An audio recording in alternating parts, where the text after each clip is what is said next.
He consistently ranks in the Forbes list of the world's wealthiest people. He's one of the best-known entrepreneurs of the personal computer revolution. He's the second most generous philanthropist in America, having given over $28 billion to charity. He's Bill Gates, and here are his top 10 rules for success. When I started Microsoft, I didn't think of it as all that risky. I mean, I was so excited about what we were doing. It's true I could have gone bankrupt, but you know, I had a set of skills that were highly employable, and in fact, my parents were still willing to let me go back to Harvard and finish my education if I wanted to. You've always got a job with me, Bill. And the thing that was scary to me wasn't quitting and starting the company. It was when I started hiring my friends and they expected to be paid. And then we had customers who went bankrupt, customers that I'd counted on to come through. And so then I got this incredibly conservative approach that I wanted to have enough money in the bank to pay a year's worth of payroll, even if we didn't get any payments coming in. And you know, I'm almost true to that the whole time. We have about 10 billion now, which is pretty much enough for the next year. Anyway, you know, if you're going to start a company, it takes so much energy that you know it better overcome your feeling of risk. I don't think that you necessarily, if you're going to start a company, should do it at the start of your career. I think there's a lot to be said for working for a company, learning how they do things. You know, if you're young, it's hard to go lease premises. They made that hard for me. You couldn't rent a car when you were under 25 at the time, so I was always taking taxis to go see customers. The people would, you know, people would say, well, we're going to go have a discussion in the bar. Well, I couldn't go to the bar.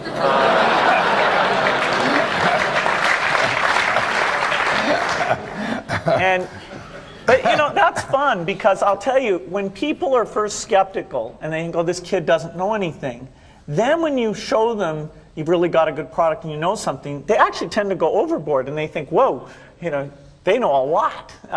Let's really do an incredible amount with these people. So our youth, at least in this country, was a huge asset for us once we reached a certain threshold. It is hard.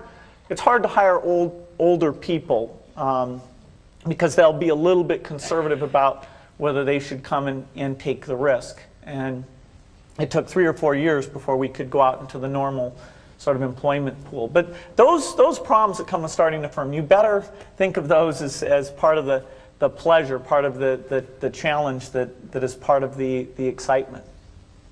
I want to thank Harvard for this honor. I'll be changing my job next year, and it will be nice to finally have a college degree on my resume.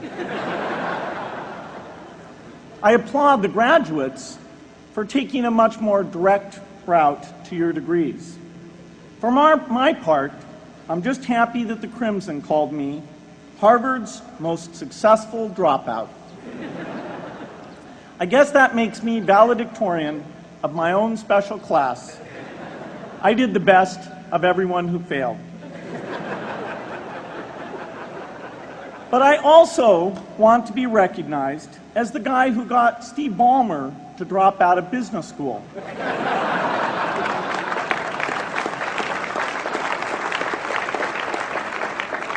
I'm a bad influence.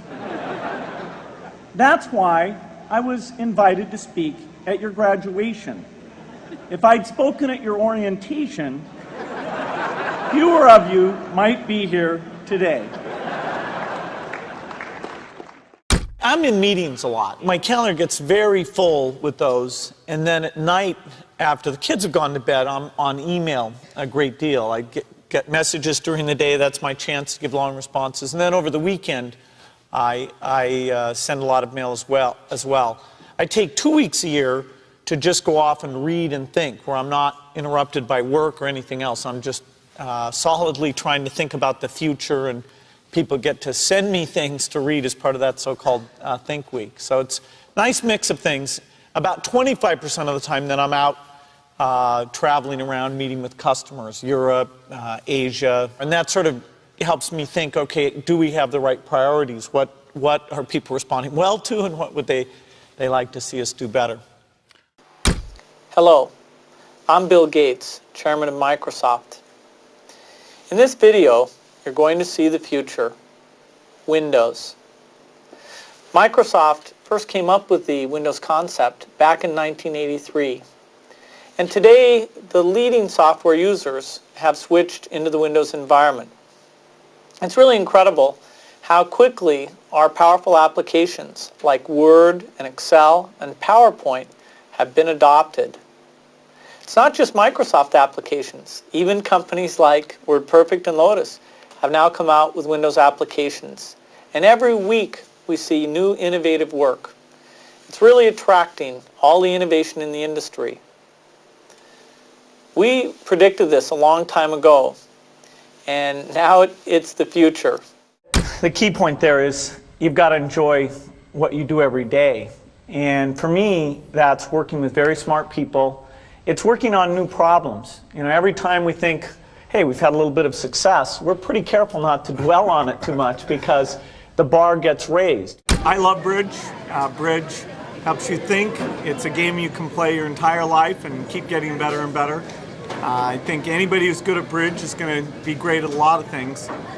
So I really encourage people to get involved, and I want to thank the people who've put things together for juniors. They'll be thanking you the rest of their life because bridge is such a great sport. I'd talk to my dad, I'd talk to Warren, I'd talk to my wife Melinda. So I have enough people that know me and actually know where my judgment isn't its strongest, where I might get overexcited about something or, forget to think about something. And so they're good at correcting, particularly Melinda, good at correcting whatever those blind spots are. And I think it's good to encourage your friends and advisors to really give them that license. I can go to a party and forget to say hello to various people or something. That's a very minor example of my blind spots. Not to the hostess. Melinda would help me do that. Yeah, she would, So, a small number of people that you can turn to on certain key things is a great asset. My best business decisions really have to do with picking people. Deciding to go into partnership with Paul Allen is probably at the top of the list. And then subsequently hiring a friend, Steve Ballmer. And having somebody who you totally trust, who's totally committed, who shares your vision and yet has a little bit different set of skills, and also acts as a check on you. Some of the ideas you come up with, you run by them because they're going to say, hey, wait a minute. Have you thought about this and that? And just, the benefit of sparking off of somebody who's got that kind of brilliance, it's not only made it fun, but it's really led to a lot of the success. So picking a partner is crucial. I had one habit that I developed when I was at college that was actually a very bad habit, which was I like to show people that I didn't do any work and that I didn't go to classes and I didn't care. And then at the very last minute, like 2 days before the test, I'd get serious about it. And people thought that was funny. That was my positioning, the guy who did nothing until the last minute. Then when I went into business, that was a really bad habit. And it took me a couple of years to get over that. Nobody praised me because I would do things at the last minute, and I tried to reverse to students I didn't think that highly of, who were always organized and had things done on time. I'm still working on it, but procrastination is not a good habit. Bill can change clothes in the car. So I'm going to challenge Bill Gates, my partner in Facebook, Sheryl Sandberg, and Netflix's founder and CEO, Reed Hastings.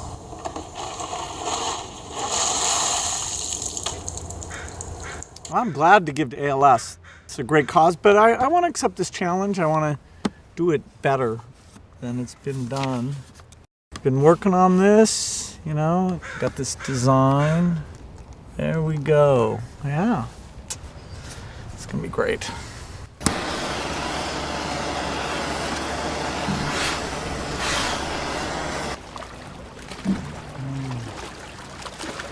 I'm here to to join the people bringing attention to Lou Gehrig's disease by taking the ALS Ice Bucket Challenge. I'm going to challenge 3 more people: Elon Musk, Ryan Seacrest, and Chris Anderson of TED. Consider yourself challenged. You have 24 hours. Good luck.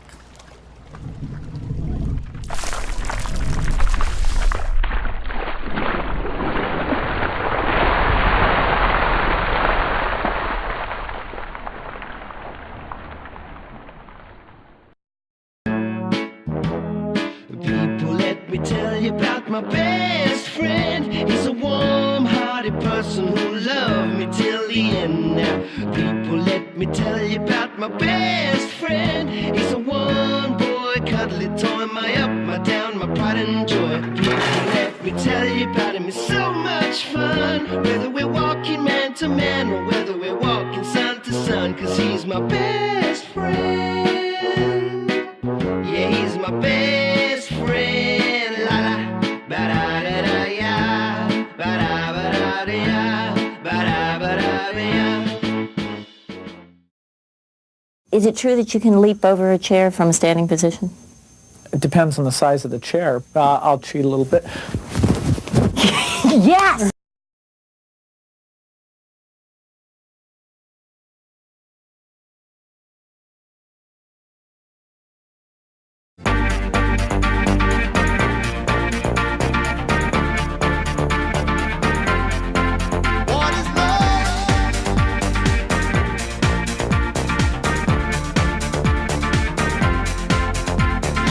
By the way, I believe in winners and losers, and especially the freedom to fail. Who? Him? Who? Him? Who? Him? Him? Who? Me? I don't know, you're not there. I need Da da da. No way! what is love? Baby, don't hurt me. Don't hurt. Oh, behave.